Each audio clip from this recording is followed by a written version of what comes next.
I wish na Governor Soludo ga-ejidesi this guy ya na-akpọ mmụọ mmiri afụrụ anya. This guy ya kịta na I wish na Governor Soludo ga-ejide ya to the extent na Governor Soludo ga-ejigide ọchịchị ya.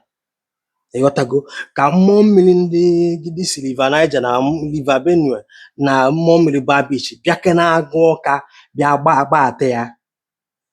Do you understand me? Because ọ ya Bible na ife a ndị a na-apịtọkọ abụrụ omenala anyị unu a na-akọfusi akụkọ ịpụzi onye Igbo like this ọchịla ọjị okporo akwa nọrọ n'ihu agbara na-agwa agbara ka ume ka client kwụọ ya ụgwọ. Ife onye Igbo ọchịla ọjị wutu mkpụrụ n'akụkụ mmiri na-ayọ mmụọ mmiri ka o mee ka Gaddafi bụ ka onye ọcha kwụọ ya ụgwọ. Unu wee jide mpụ wee gbuo ya ọtọ in the name of na ị na-eme omenala, in the name of na ị na-practice tradition. Ife ọjọọ a na-agbara ọsọ iwerezie ya mere aka ọrụ na-advertise ya na social media, nwee obi pụta na social media na-agwa anyị na arụsị can give you money, na arụsị mmụọ mmiri can give you money. Mgbe ehibere mmụọ n'ala Igbo, ego akwụkwọ emebebere exist. So nwere mmụọ ehibere n'ala Igbo ehibere because of gịnị ka o wetara gị paper money. Ndị Igbo si na aka aja aja na-ebute gị na ọnụ mmanụ mmanụ. This is why ya bụ mfe ife ahụ ma mmiri enwilo na-apịtọkọ. Ana m asị kedu ụdị ife unu na-eme ife a. Mmadụ dibịa pụta na social media ọ bịa gwa gị bịa banye eze nwaanyị Sọbalị etu ị nọ na ịbụ onye na nke agụrụ ekwuru ọbịa na-eni onye njikọ ọka isi n'ebe a gbachapụta na ịgbalị ya ma iru ebe anyị ịbanye na arụsị kọtụ ka ị na-aba. Ka m gwa gị ife ịmarụ mgbe gburu ugbo bifo ndị ọcha abịaba anyị onwere ndị otu a na-akpọ na ndụ abụ ndị omenala ụdị ife afọ adịrọ. Ndị Igbo nọ etu a Saudi Arabia nọ ịma na ihe bụ traditional nke ọchọba bụ gịnị ịkpụ isi ala. Mgbe gburu ugbo bifo ndị ọcha abịa anyị ncha niile na-egbu ndị gịnị we are all practicing tradition and the culture anyị. Ka ụka batara ka eji gbaba oke ndị abụrụ ndị otu ndị a ndị abụrụ ndị otu ndị a. Mana ọ bụrụ ya ka m ji maka ya wee bịa actually. Mana I just wish na Governor Soludo ga-ejidesi this guy ike. Let that mmụọ mmiri afọ a na-agwa gị dị powerful anyị na-agwa gị ebe a na ife awụ power site na adị exist. Bịa gụọ ka gba ata this our brother.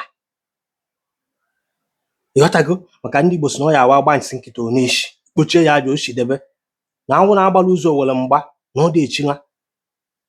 Ịghọtago na ọ ya bụ nwata na ọgụ egboro egbo ọsọ ọgụ kpọkwa iru. A na-apụta na social media na-abụ na eziokwu ife a these people na-apịtọkọ abụrụ omenala. Mgbe gburu ugbo ada agba afa kwada ada eje na afa kwada o nwere ife ga-abụ dapụta ewebido ịjụ ajụjụ. Guys, ife bụ na ife a bụ ife amalọzi ka esi mee kedu ụdị ife dị ife kedu ebe ife a si ajụba ese gbaba afa. Ọ bụrụ ife a unu na-apịtọkọ today izinu na onwe nke dibịa ka n'ọba anyị na-afụ ụzọ ife ava na-eme etetọkọrarị onwefa nwe nke ma nsọ ana nwe nke ka na-edebe nsọ onye kọrọpụ onye pụta ọ na-akọtọkọ.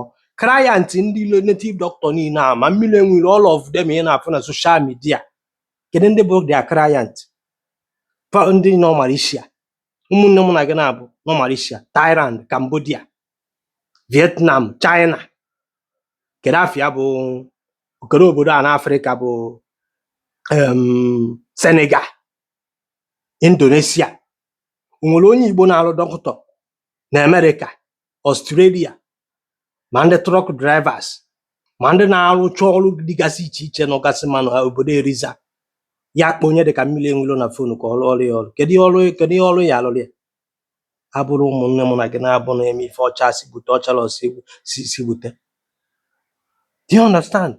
Na arresting ifulu this our brother a na-akpọ Okongwu dibịa oge ọ chajakwa ahụ unu niile n'afọ ọ na-ejere ozi ọ na-akọneti with ndị native doctor because anụgo m ebe some of our people na-ekwu na o ji wee nọ because of somebody video mmadụ o buru o share ka eji wee jide ya. Mana ọ bụrụ na because of that ka eji wee jide ya I suppose ịlapụ kedu afịa bụ Okongwu dibịa na mmadụ kedu afịa nkịta anaghị ericha nsị eze a na-ele ewu. Achọba onye nwe the video si ji ebute the person. Oh yes, ịghọtago. Ole si na o posturu that video nwezi ife ọzọ o kwuru na ya na adịrọ necessary o kwesịrị ikwunu, maka ịmara ọ ya mpụta na social media na-agwụ na onye ọbụla jide ọnụ ya aka mara ka isi ekwu kwuo nke ọ ya agba akpọ gị echi gị defend ya iche na nna ekwugheri ma kọmentị gị ma nwere ike itinye gị na trọbụl. A lot of ụmụnne m na gị na-abụ n'ovasi today, some of them ama mbatanwu Nigeria because of ife kwuru ekwu na asọm ihe ha mekwuru ekwu na Biafra agitation. Ole si na onye dịka kịta na-achọ ole president of Nigeria ma ọ onye dịka Peter Obi enwebe ife a na-akpọrọ soft landing. Do you understand? Mana ọ ya aba anyị na-ekwu like this unu anyị nyere aghọta ife anyị na-ekwu. So ọ bụrụkwa dat na ị chọrọ inyere Okongwu dibịa aka kịta anọ ọka dịkwa gboo, jebekwenụ ya bụ ije jesibi ike maka mmanwụ emekwa naba ya dị iche na mmadụ ka nọ. Ịghọtago? Iche na enwere ife aka na-ekwu akọgide ya like this eji taa ya mmiri.